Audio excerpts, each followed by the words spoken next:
आहे. मी मुंबईची भगिनी प्राजक्ता सावंत आज आले तुमच्या भेटीसाठी. सो आजचा हा व्हिडिओ बनवण्यामागचं कारणही तसंच खास आहे. आशिष इलेव्हन म्हणजेच नवलादेवी क्रिकेट स्पोर्ट संघ यांनी कैलासवासी आशिष गुरव यांच्या स्मरणार्थ पहिल्यांदाच नवलादेवी चषक 2026 वर्ष पहिले आयोजित केलेले आहे.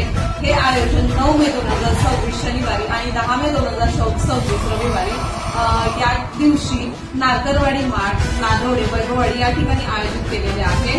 सो जे कोणी क्रिकेट प्रेमी असतील, जे या स्पर्धेमध्ये पार्टिसिपेट करण्यासाठी इच्छुक असतील त्यांच्यासाठी कॉन्टॅक्ट नंबर, नियमावली आणि एंट्री फी जे काही आहे, जे काही नियम आहेत स्पर्धेचे त्यांनी पुढे लिहिलेले आहेत. तुम्हाला असं वाटतं हा व्हिडिओ बऱ्याच जणांपर्यंत पोहोचावा, म्हणजे जे कोणी क्रिकेट प्रेमी असतील आपल्या सिंधुदुर्गामध्ये, आपल्या कोकणामध्ये, ते पार्टिसिपेट करू शकतील. आमच्या मुलांनी पहिल्यांदाच इनिशिएटिव्ह घेऊन हे केलेलं आहे. सो मला असं वाटतं की खूप तुमचा सपोर्ट मिळावा आणि खूप छान असं तुमचा प्रतिसाद मिळावा. त्यांनी हा व्हिडिओ